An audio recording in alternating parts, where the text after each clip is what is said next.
Hello दोस्तों, आप सभी लोगों का हमारे ऑनलाइन प्लेटफॉर्म दी एजुकेशन फैकल्टी पर बहुत बहुत हार्दिक अभिनंदन है। आज हम लोग बात करेंगे समान अध्ययन श्रृंखला भाग 70 के बारे में। ठीक है, अगर हम भाग 70 के बारे में बात करें तो भाग 69 तक तो आप लोगों का पहले ही कंप्लीट हो चुका है। तो आप लोग इन जी श्रृंखलाओं का आनंद लीजिए, इन जी श्रृंखलाओं से आप लोग नोट्स बनाते रहें, क्योंकि इन जी श्रृंखलाओं के जितने प्रश्न बनाए जाते हैं, जितनी व्याख्याएँ की जाती हैं, आपको प्रत्येक एग्जाम में कहीं ना कहीं देखने को मिल जाएंगी। ठीक है, तो और इन जी श्रृंखलाओं का जो आगामी परीक्षा में महत्व है, आप देखेंगे कि यूपी आर 2024 जो फरवरी माह में एग्ज़ाम होने वाला है और जो मार्च माह में यूपी पीसीएस के एग्ज़ाम्स होने वाले हैं, उनमें आपके इन जे श्रृंखलाओं का बहुत ही ज़्यादा महत्वपूर्ण योगदान देखने को मिलेगा। ठीक है, तो आप लोग इन जे श्रृंखलाओं का आनंद लीजिए और इससे नोट्स बनाते रहिए और आप लोग इससे एकदम बेहतरीन तरीके से नोट्स बनाइए। और चलिए हम लोग बात करते हैं समान अध्ययन श्रृंखला भाग 70 के पहले प्रश्न पर। आपका पहला प्रश्न है कि निम्न में किस प्रथा की शुरुआत राजपूतों के काल में हुई है। ठीक है, तो यहाँ पे पूछा जा रहा है कि किस प्रथा यानी कि किस परंपरा का शुरुआत या किस रीति रिवाज का शुरुआत जो है आपका राजपूतों के काल में हुई है, यानी कि राजपूत शासकों के समय में हुई है। ठीक है, तो पहले राजपूतों का काल आप समझ लीजिए कि हर्षवर्धन का जब साम्राज्य समाप्त होता है 7वीं शताब्दी के अंत में, तो मान के चलिए कि वहाँ पर जब हर्षवर्धन ख़त्म होता है तो वहाँ पर राजपूतों का शासन वहीं से आपका क्षेत्रीय राजवंशों के रूप में उभर कर आता है। ठीक है, तो उसी को राजपूत काल माना जाता है। और राजपूतों की उत्पत्ति का जो सिद्धांत है, देखेंगे कि चंद्रवरदाई के पृथ्वीराज रासों में उद्घृत किया गया है कि एक हवन कुंड से 4 राजपूत शासकों का उद्भव हुआ था। गुर्जर प्रतिहार हुए, परमार हुए, चौहान हुए और चालुक्य हुए थे। ये 4 शासक जो हैं आपके हवन कुंड से पैदा हुए, जिनको राजपूत शासक बोला गया था। और उनकी जो शासन पद्धति चली, उनमें किस प्रथा की शुरुआत हुई है, इनमें से वह पूछा गया है। बाल विवाह है, विधवा विवाह है, जौहर प्रथा है, सती प्रथा है।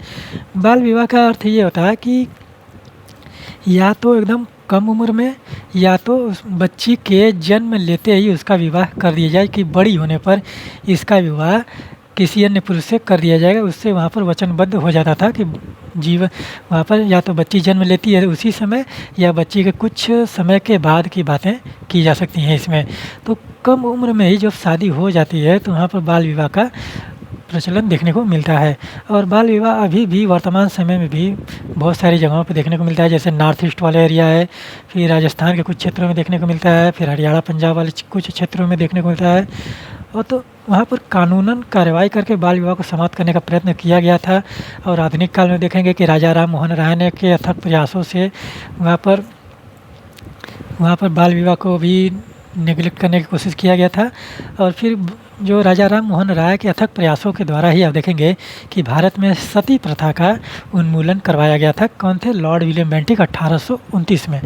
ठीक है, तो सती प्रथा क्या होता था कि सती प्रथा ये होता था कि वहाँ पर अगर किसी का पति मर जाता है और पत्नी जिंदा रहती है तो उसको जबरन उसको उसके पति के चिता पर ही सुला दिया जाता था, या उसको जबरन वहाँ पर उसके साथ ज़बरदस्ती करके वहाँ पर उसको जला दिया जाता था।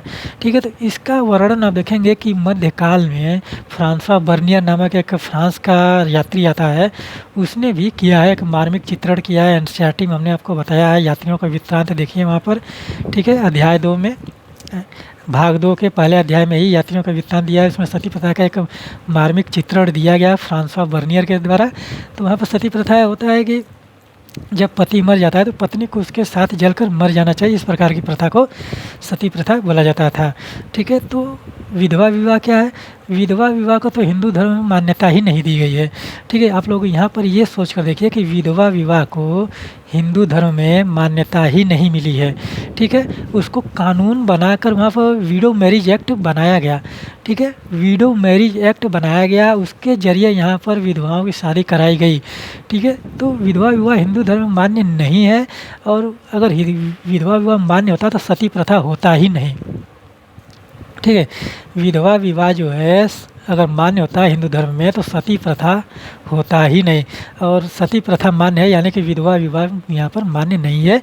इसको आप लोग ध्यान दीजिए और समझने का प्रयास कीजिए। और जहाँ तक बात करते हैं हम जौहर की, तो जौहर प्रथा की शुरुआत हुई है आपके राजपूत शासकों के शासनकाल में। बाल विवाह, विधवा विवाह, सती प्रथा देखेंगे कि प्राचीन काल में बाल विवाह सती प्रथा चल रही थी, तो विधवा विवाह तो है ही नहीं हिंदू समाज में, तो उसका मान्य ही नहीं है। तो विधवा विवाह जो है आप देखेंगे कि मध्यकाल से शुरुआत होगा। अकबर ने इसको सुधार करने का प्रयास किया, फिर अंग्रेज़ों ने सुधार करने का प्रयास किया। तो वर्तमान समय में जो स्थिति है विधवाओं की, उसको आप लोग संतोषजनक मान सकते हैं। बहुत अच्छी स्थिति में नहीं मान सकते हैं, लेकिन फिर भी संतोषजनक है। ठीक है।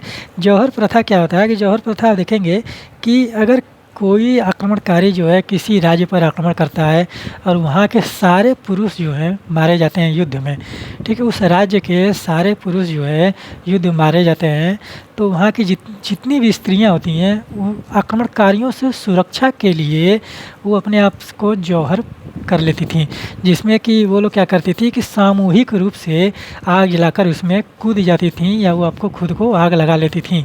तो उसको क्या बोला गया, वो जौहर प्रथा बोला गया। वहाँ पर राजपूत शासकों के शासनकाल में यह प्रथा प्रचलन में थी।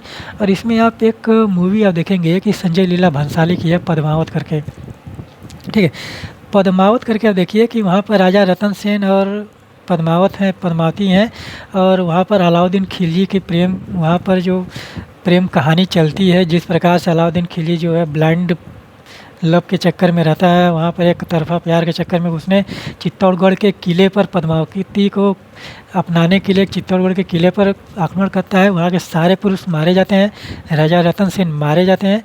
तो वहाँ की जो स्त्रियाँ हैं रानी पद्मावती के साथ पूरे किले में ही आग लगाकर जौहर कर लेती हैं। तो इस प्रकार की कहानियाँ यहाँ भारतीय इतिहास में देखने को मिलती हैं। और संजय लीला भंसाली की जो पद्मावत मूवी है वो मालिक मोहम्मद जैसी के पद्मावत पर बेस है। ठीक है, तो मालिक मोहम्मद जैसी की पद्मावत की जो रचना है 1540 ईस्वी के लगभग में, अकबर के शासनकाल के लगभग में, वहाँ पर अकबर के शासनकाल से थोड़ा बाद का है, पहले का है।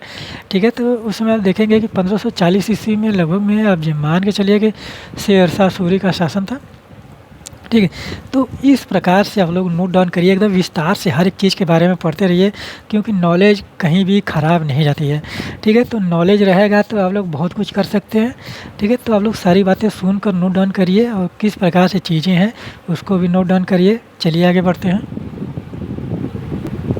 आपका अगला प्रश्न है कि दिल्ली सल्तनत के किस वंश ने सबसे कम अवधि तक शासन किया।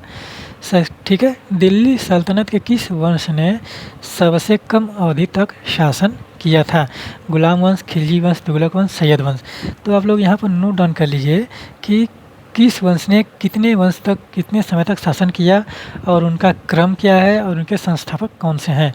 ठीक है, तो गुलाम वंश की अगर हम बात करें, पहला वंश यही है दिल्ली सल्तनत का। ठीक है, गुलाम वंश। इनको मामलुक वंश भी बोला जाता है। क्या बोला जाता है? ममलूक वंश। गुलाम वंश का कितने समय तक है? 1206 से 1290। ठीक है, 1206 से 1290। तो कितने साल हो गया? कितने हो गए? 84 साल हो गया। 84 साल हो गया ना, 84 वर्ष यहाँ पर हम लिख देते हैं 84 वर्ष। कुल गुलाम वंश के शासकों ने कितने साल तक शासन किया था? 84 साल तक। ठीक है, तो इसका जो संस्थापक है कौन है? कुतुबुद्दीन ऐबक है। कुतुबुद्दीन ऐबक है। कुतुबुद्दीन ऐबक। ठीक है, इस तरह से आप लोग नोट डाउन करिए।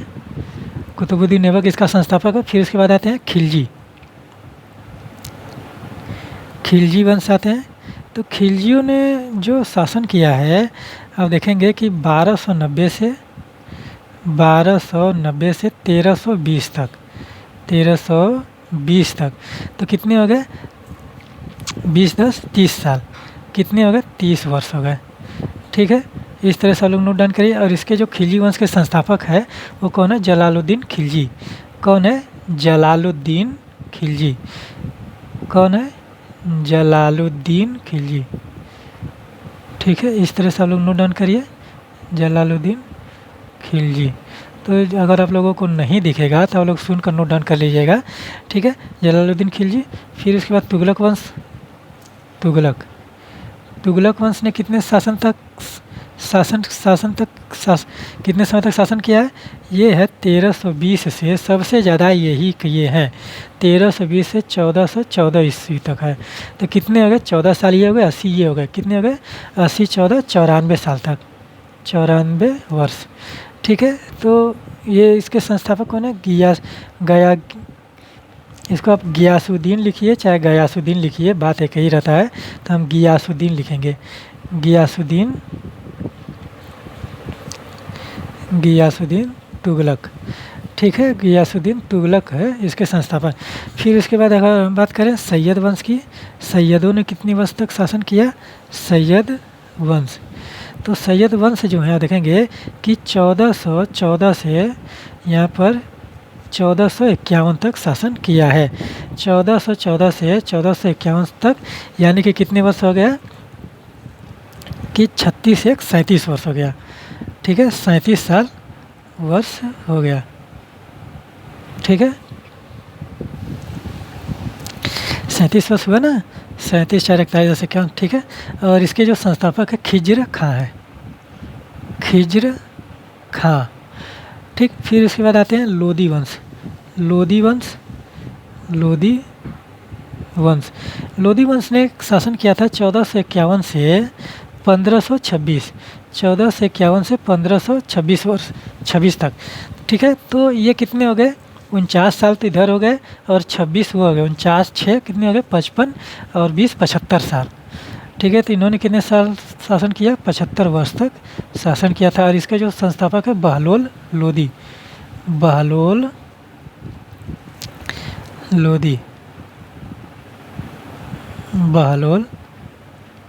लोदी। ठीक है, इस तरह से आप लोग नोट डाउन करिए। और ये गुलाम, यहाँ पर आप देखेंगे कि खिलजी जो है कितने वर्ष तक है? 30 वर्ष तक शासन किया था खिलजियों ने। तो सबसे कम समय शासन करने वाले कितने? कौन है? खिलजी हैं। और सबसे अधिक वर्ष तक शासन करने वाले कौन है? तुगलक वंश है। ठीक है, तो इस तरह से आप लोग नोट डाउन करते रहें और आप लोग क्रम भी इस तरह से लिखते रहें। क्रम भी आप लोगों को पता होना चाहिए। और फिर उसके बाद आप सारी चीज़ें नोट डाउन करिए। चलिए आगे बढ़ते हैं। आपका अगला प्रश्न है कि निम्न में कौन एक जैन धर्म का अनुयायी था? ठीक है, जैन धर्म का अनुयायी कौन था? मालधर बसु, पार्थसारथी, सायण, हेमचंद्र सूरी।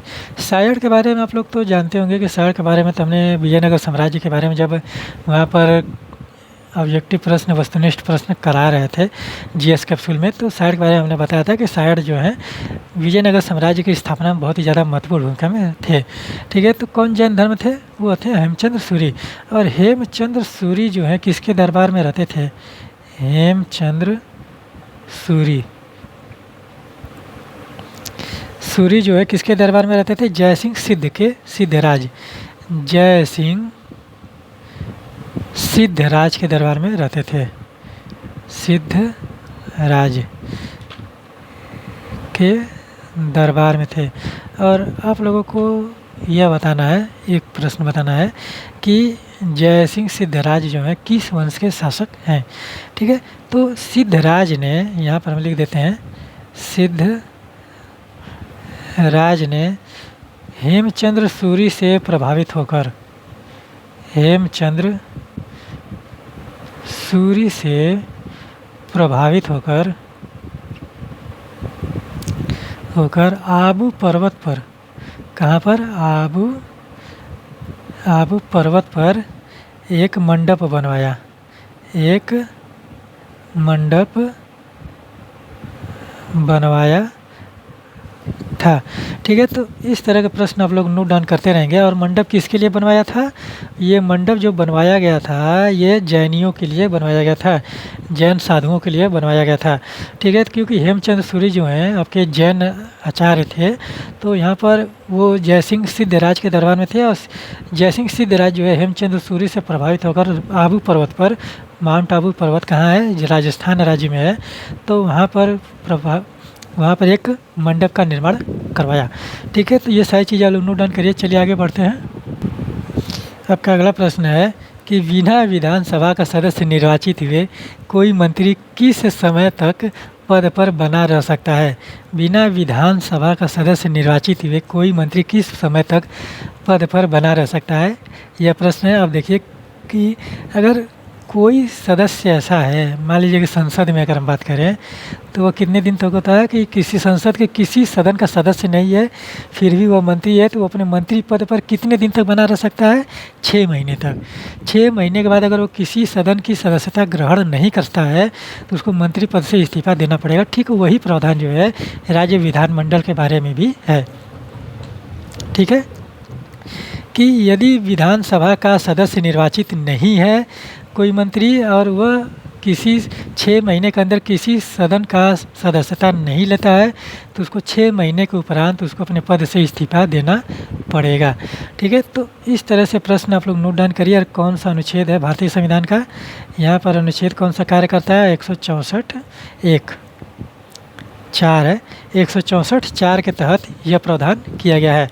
इस तरह के प्रश्न आप लोग नोट डाउन करिए। चलिए आगे बढ़ते हैं।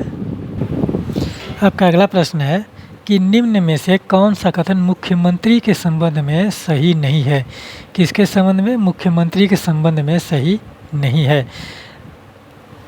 मुख्यमंत्री राज्यपाल द्वारा नियुक्त किए जाते हैं।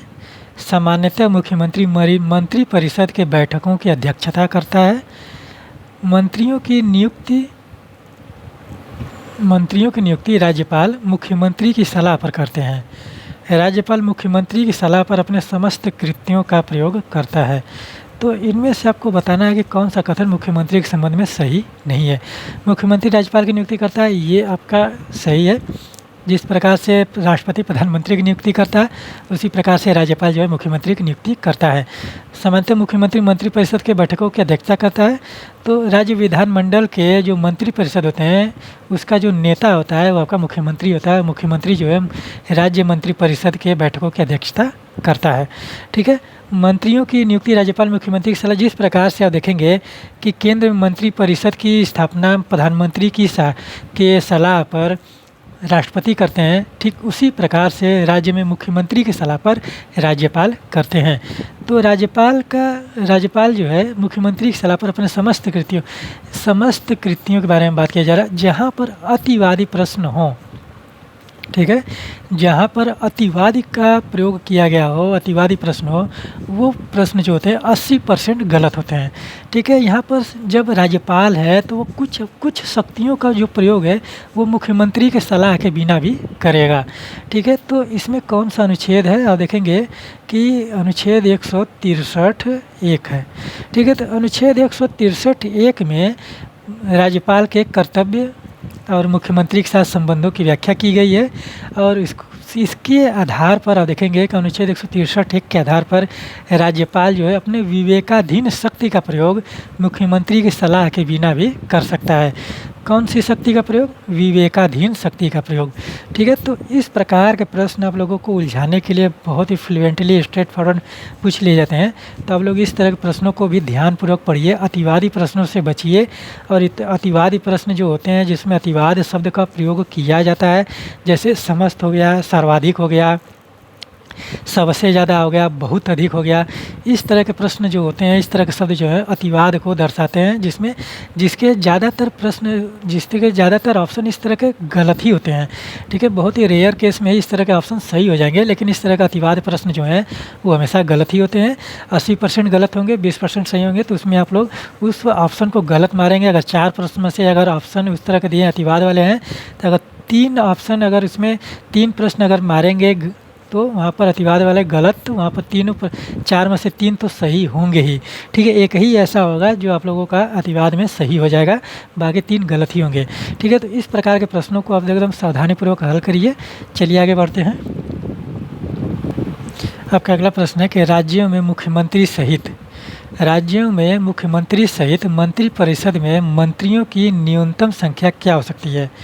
ठीक है, राज्य में मुख्यमंत्री, फिर मंत्रिपरिषद, फिर मंत्रियों की न्यूनतम संख्या। ठीक है, अधिकतम नहीं पूछा है, न्यूनतम संख्या पूछा गया है। तो क्या हो सकती है? 10 है, 12, 13, 15।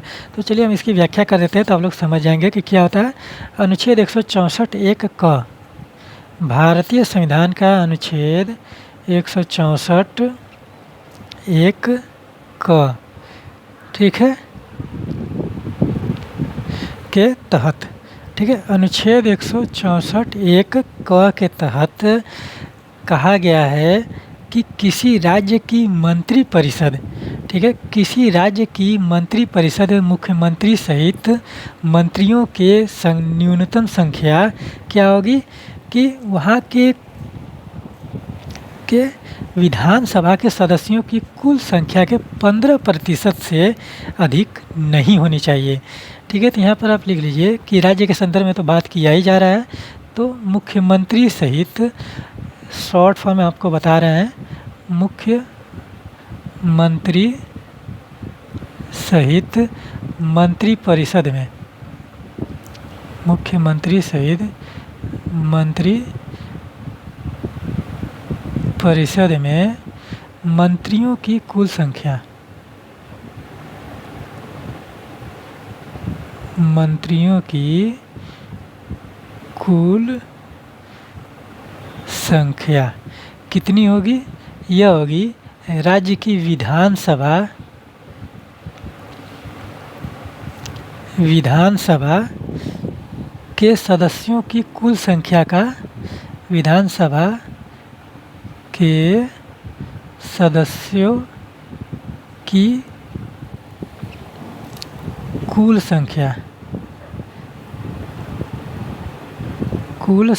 का 15% से अधिक नहीं होगा, 15% से अधिक नहीं होगा। ठीक है, तो आप समझ रहे हैं, ठीक है, कि अनुच्छेद 164(1) क के तहत राज्य में मुख्यमंत्री सहित मंत्रिपरिषद में मंत्रियों की कुल संख्या विधानसभा के सदस्यों की कुल संख्या का 15% से अधिक नहीं होगा। ठीक है, तो इस प्रकार का हो गया एक स्टेटमेंट, तो 15% हो गया, अधिक नहीं होगा। तो यहाँ पर कुल न्यूनतम संख्या पूछा गया है, तो विधानसभा, यहाँ पर आप इस तरह से नोट डाउन कर लीजिए कि राज्य में मुख्यमंत्री सहित मंत्रियों की संख्या, राज्य में मुख्यमंत्री सहित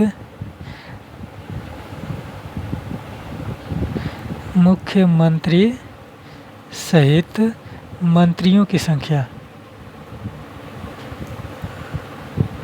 मंत्रियों की संख्या 12 से कम नहीं होगी, 12 से कम नहीं होगी। ठीक है, इस प्रकार का हो गया। तो यहाँ पर कहने का मतलब ये है कि 12 अगर वहाँ पर 15% नहीं है, ठीक है, तो 15% विधानसभा के कुल सदस्यों की कुल संख्या से का 15% से अधिक नहीं होना चाहिए और 12 सदस्यों से कम नहीं होना चाहिए। ठीक है, तो यानी कि एक राज्य के मुख्यमंत्री के सहित मंत्रिपरिषद के गठन में कुल मिलाकर 12 सदस्य होने चाहिए, न्यूनतम संख्या 12 है और अधिकतम कितना है? उस राज्य की विधानसभा के कुल सदस्यों का 15%। ठीक है, अधिकतम कितना है? उस राज्य के विधानसभा के कुल सदस्यों का 15% है और न्यूनतम कितना है? 12 सदस्यों से कम नहीं होना चाहिए। ठीक है, तो इसको हमेशा आप लोग ध्यान दीजिएगा, इसको आप लोग याद रखिए। कौन सा अनुच्छेद है? 164(1) क। ठीक है, चलिए नोट डाउन करिए, चलिए आगे बढ़ते हैं। आपका अगला प्रश्न है कि वार्षिक आर्थिक समीक्षा, ठीक है, क्या है? वार्षिक आर्थिक समीक्षा को तैयार करने के लिए निम्न में से कौन उत्तरदायी है? ठीक है, निम्न में से कौन उत्तरदायी है? योजना मंत्रालय, भारतीय रिजर्व बैंक, केंद्रीय सांख्यिकी संगठन, वित्त मंत्रालय। तो आप जानते हैं कि आर्थिक समीक्षा कौन करेगा? वो आपका वित्त मंत्रालय करेगा। तो वित्त मंत्रालय के अंदर में भारत का वार्षिक आर्थिक समीक्षा तैयार किया जाता है और वित्त मंत्रालय ही उसके लिए उत्तरदायी है। तो आप लोग ये सारी बातें नोट डाउन करिए, चलिए आगे बढ़ते हैं। आपका अगला प्रश्न है कि परिवहन, संचार, वाणिज्य किसके अंतर्गत आता है? प्राथमिक क्षेत्र, द्वितीयक क्षेत्र, तृतीयक क्षेत्र, ग्रामीण क्षेत्र। और जानते हैं कि जो सेवा क्षेत्र है आपका तृतीयक क्षेत्र में आता है। तो परिवहन, संचार और वाणिज्य जो है आपके सेवा क्षेत्र के लगभग में आते हैं और यहाँ पर देखेंगे कि परिवहन, संचार, वाणिज्य जो है आपके तृतीयक क्षेत्र के अंतर्गत आएंगे। ठीक है, तो यहाँ पर आप लोग नोट डाउन करिए कि आप लोगों को किसके अंतर्गत कौन कौन से क्षेत्र आते हैं, आप लोग नोट डाउन करिए। हम शुरू से बता देते हैं। प्राथमिक क्षेत्र, प्राथमिक क्षेत्र के अंतर्गत क्या आता है, और देखेंगे कि कृषि एवं संबद्ध वस्तुएं आते हैं, कृषि से संबंधित वस्तुएं आती हैं, यानी कि हम कृषि सिर्फ लिख देते हैं। और फिर उसके बाद उत्खनन एवं उत्खनन, खनन एवं उत्खनन, ठीक है, ये चीज़ हो गई। और द्वितीयक क्षेत्र के अंतर्गत क्या आता है, द्वितीयक क्षेत्र, ठीक है। तो इस तरह से आप लोग चीज़ें नोट डाउन करते रहेंगे तो आप लोगों का नोट्स जो है बेहतरीन तरीके से बनता चला जाएगा, ठीक है। तो द्वितीय क्षेत्र के अंतर्गत आते हैं और देखेंगे कि कारखाने, बिजली,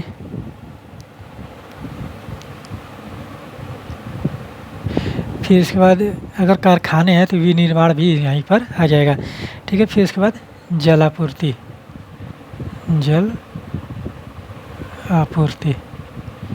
ठीक है, ये द्वितीय क्षेत्र हो गया। और तृतीय क्षेत्र के अंतर्गत क्या आता है, इसको भी आप लोग नोट डाउन कर लीजिए, तृतीय क्षेत्र। तो तृतीय क्षेत्र में तो परिवहन, संचार, वाणिज्य तो हमने लिखा ही है, तो यहाँ पर आप लिख लीजिए परिवहन, संचार, वाणिज्य, फिर उसके बाद शिक्षा,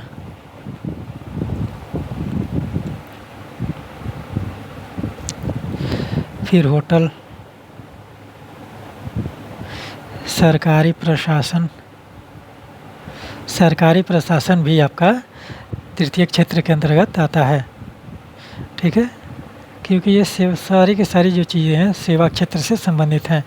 सरकारी प्रशासन, ठीक है। और फिर उसके बाद वित्त संबंधी जो कार्य हैं, वेतन भत्ते योजना, ठीक है। तो ये सारे चीज़ें जो हैं तृतीय क्षेत्र से आती हैं। तो ये सारी बातें आप लोग नोट डाउन करिए। और ग्रामीण क्षेत्र में आप जितनी भी ग्रामीण चीज़ें होती हैं वो सारी चीज़ें ग्रामीण क्षेत्रों से, अंचलों से संबंधित हो जाती हैं, तो आप लोग नोट डाउन करिए। चलिए आगे बढ़ते हैं। आपका अगला प्रश्न है कि निम्न में से कौन सा लौह इस्पात संयंत्र नदी तट पर स्थित नहीं है, ठीक है। निम्न में से कौन सा लौह इस्पात संयंत्र नदी तट पर स्थित नहीं है, बोकारो है, भिलाई है, जमशेदपुर है, भद्रावती है, ठीक है। तो आप जानते हैं कि भिलाई जो है आपका, भिलाई इस्पात संयंत्र जो है आपका नदी तट पर स्थित नहीं है, बाकी तीनों जो हैं नदी तट पर स्थित हैं। और इनके बारे में आप लोग जानकारी इकट्ठा करिए, क्योंकि इससे प्रश्न बनते हैं और यह प्रश्न जो है यूपी आरओ में पूछा जा चुका है, ठीक है। तो आप लोग इस तरह के प्रश्नों का भी सॉल्व करने के लिए अभ्यस्त हो जाए तो अच्छा ही रहेगा, क्योंकि इस तरह के प्रश्न अगर पूछे दिए जाते हैं तो ये आपके मान लीजिए कि बहुत ही ज़्यादा टफ हो जाते हैं। तो इस प्रकार के प्रश्नों को आप लोग नोट डाउन करिए। चलिए आगे बढ़ते हैं। आपका अगला प्रश्न है कि शल्य क्रिया में आर्थ्रोप्लास्टी क्या है, किसमें शल्य क्रिया में आर्थ्रोप्लास्टी क्या होती है। सबसे पहली बात आप शल्य क्रिया समझ लीजिए कि क्या होता है कि शल्य क्रिया जो है आपके हड्डियों से संबंधित है, ठीक है। तो जिसमें हड्डियों से संबंधित कार्य किए जाते हैं, विज्ञान होता है, मान लीजिए कि हड्डियों से संबंधित जो अध्ययन किया जाता है उसको क्या कहते हैं, शल्य क्रिया कहा जाता है। तो इसमें देखिए कि चारों ऑप्शन में कौन सा हड्डी से संबंधित है, कुल्हे का जोड़ यानी कि कमर की हड्डी का जोड़ जो है का प्रतिस्थापन जो है आपके शल्य क्रिया में आर्थ्रोप्लास्टी आएगा, ठीक है। तो उसी को आर्थ्रोप्लास्टी बोला जाता है, यानी कि कुल्हे के जोड़ का प्रतिस्थापन, ठीक है। तो हड्डी के कार्यों को शल्य क्रिया बोला जाता है। तो इस तरह से आप लोग उसको अर्थ जानते रहेंगे, आप लोगों को अर्थ पता रहेगा तो आंसर भी आप लोगों को आसानी से मिल जाएंगे, ठीक है। तो आप लोग ये सारी बातें नोट डाउन करिए। चलिए आगे बढ़ते हैं। आपका अगला प्रश्न है कि निम्न में से कौन सा कार्बन का अपरूप नहीं है। कार्बन का अपरूप के बारे में पूछा जा रहा है कि कौन सा कार्बन का अपरूप नहीं है। हीरा, ऑक्सो कार्बन, ग्रेफाइट, फ्लोरिन्स है। तो यहाँ पर आप देखेंगे कि ऑक्सो कार्बन जो है, ऑक्सो कार्बन क्या होता है, यह एक अकार्बनिक रसायन है। ऑक्सो कार्बन एक क्या है, अकार्बनिक रसायन है, अकार्बनिक रसायन, ठीक है, अकार्बनिक रसायन है जो ऑक्सीजन और जो कार्बन व ऑक्सीजन का कार्बन व ऑक्सीजन से युक्त है। ठीक है, इस तरह से आप लोग नोट डाउन कर लीजिए। तो आप लोग इसमें जानते हैं कि ऑक्सो कार्बन जो है हीरे कार्बन का अपरूप नहीं है, हीरा भी कार्बन का अपरूप माना जाता है। फ्लोरीन्स है, ग्रेफाइट है, ये सारे के सारे जो है आपके कार्बन के अपरूप है। तो ऑक्सो कार्बन नहीं है। ऑक्सो कार्बन अकार्बनिक रसायन है जिसमें कार्बन और ऑक्सीजन सिर्फ पाए जाते हैं। ठीक है, तो इस तरह का प्रश्न आप लोग नोट डाउन करिए। चलिए आगे बढ़ते हैं। आपका अगला प्रश्न है कि निम्न में कौन सा सही सुमेलित है। ठीक है, तो हमेशा आप लोग इस तरह के प्रश्नों को ध्यानपूर्वक पढ़िए और फिर इसके बाद आंसर दीजिए, तो आप लोगों का एकदम सही सही होगा। ठीक है, तो सही सुमेलित नहीं, हमेशा नेगेटिव और पॉजिटिव शब्दों का हमेशा ध्यान दीजिए। तो दुलस्ती बांध चंबल नदी, गांधी सागर बांध चिनाब नदी, उकाई बांध तवा नदी, मैथान बांध दामोदर नदी। ठीक है, तो इसमें कौन सा सही सुमेलित है आप देख लीजिए कि यहाँ पर दुलहस्ती बांध जो है आपका चंबल नदी पर नहीं है, ये आपका चिनाब पर है। ये आपका चिनाब नदी पर है। ठीक है, गांधी सागर कहाँ है, ये चंबल नदी पर है, ये चंबल नदी पर है। तवा उकाई बांध जो है ये आपका तापी नदी पर है, तापी नदी पर। ठीक है, और तवा नदी पे कौन सा है, तवा बांध है, तवा बांध। तवा बांध जो है आपका तवा नदी पर है। ठीक है, इस तरह से आप लोग नोट डाउन कर लेंगे तो आप लोगों का जो नोट्स है बेहतरीन तरीके से बन जाएगा। ठीक है, तवा बांध और ये मैथान बांध जो है आपके दामोदर नदी पर अवस्थित है। ठीक है, तो इस तरह के प्रश्न भी आप लोगों से बनते हैं और मिलान करने के लिए कूट की सहायता से और सुमेलित करने के लिए भी दिया जा सकता है। तो आप लोग नोट डाउन करिए। चलिए आगे बढ़ते हैं। आपका अगला प्रश्न है कि निम्न में से कौन सा सही सुमेलित नहीं है। ठीक है, नेगेटिव शब्द आ गया और पिछले प्रश्न में पॉजिटिव शब्द था, तो इसमें कौन सा सही सुमेलित नहीं है। चेरुथानी बांध मलमपुझा नदी, पंचमपाद बांध गोदावरी नदी, माता टीला बांध बेतवा नदी, नागार्जुन सागर बांध कृष्णा नदी। तो चेरुथानी बांध जो है आप देखेंगे कि ये आपका कौन सी नदी पर है, चेरुथानी बांध का निर्माण किया गया है, यह आपका पेरियार नदी पर है, पेरियार नदी। और यह नदी कहाँ बहती है, केरल राज्य में बहती है। और मलमपुझा नदी पर मलमपुझा बांध है। ठीक है, मलमपुझा नदी पर मलमपुझा बांध है।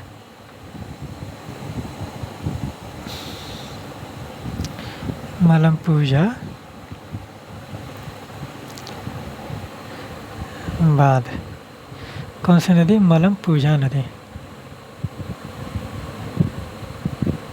ठीक है, तो इस तरह से आप लोग नोट डाउन करिए। आप लोगों के 8 बांध हो गए इस समय, 8 से 9-10 बांध हो गए। तो आप लोग इस तरह से नोट डाउन करिए।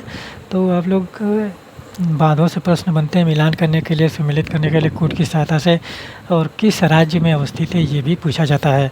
ठीक है, तो ये सारी चीज़ें आप लोग नोट डाउन करिए और एक सूची बनाइए इन बांधों से। अगर नहीं बना पा रहे हैं तो आप लोग को चैनल जुड़ जाएँ, तो वहाँ पर सारी चीज़ें आप लोगों की कंप्लीट करा दी जाएंगी।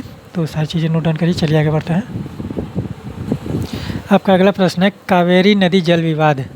कौन सा प्रश्न है, कावेरी नदी जल विवाद निम्न में से किन राज्यों से संबंधित है। किन राज्यों से संबंधित, तमिलनाडु तथा कर्नाटक, तमिलनाडु कर्नाटक तथा केरल, तमिलनाडु कर्नाटक केरल तथा आंध्र प्रदेश, तमिलनाडु कर्नाटक केरल तथा पुडुचेरी। ठीक है, तो आप लोगों को कावेरी नदी जल विवाद के बारे में जानना चाहिए, क्योंकि जो जितने भी भारत में नदी जल विवाद हैं उनके बारे में आप लोग एकदम बेहतरीन तरीके से जानकारी रखिए। और यह जो जल विवाद है देखेंगे कि तमिलनाडु कर्नाटक केरल तथा पुडुचेरी के संबंध में विवाद है, और इन विवादों से प्रश्न आप लोगों से बनते हैं और बेहतरीन तरीके से प्रश्न एकदम सॉलिड बनते हैं। और यहाँ पर अनुच्छेदों का भी प्रयोग किया जाता है, भारतीय संविधान से भी अनुच्छेद लिए जाते हैं, उस तरह से प्रश्न बनाए जाते हैं। और इसको आप लोग एकदम सावधानीपूर्वक हल करिए और इसको एकदम बेहतरीन तरीके से समझने का प्रयास कीजिए। ठीक है, तो यह प्रश्न इस सेशन का आप देखेंगे कि आखिरी प्रश्न था। तो इन जैसे श्रृंखलाओं से आप लोग नोट्स बनाते रहें, इनका आनंद लेते रहें और अपने पढ़ाई को सुदृढ़ता प्रदान करें, अपने पढ़ाई को सही दिशा निर्देशन और अच्छे तरीके से करें, लेकर चलें। तो आशा करते हैं कि आप लोग स्वस्थ होंगे, अपने पढ़ाई को सही दिशा निर्देशन और अच्छे तरीके से कर रहे होंगे। तो यहीं पर मैं अपने वाणी को विराम देता हूँ। मिलते हैं अगले लेक्चर में, नेक्स्ट लेक्चर में, नेक्स्ट जय श्रृंखला में इसी तरह से शानदार प्रश्नों के साथ। तब तक के लिए धन्यवाद।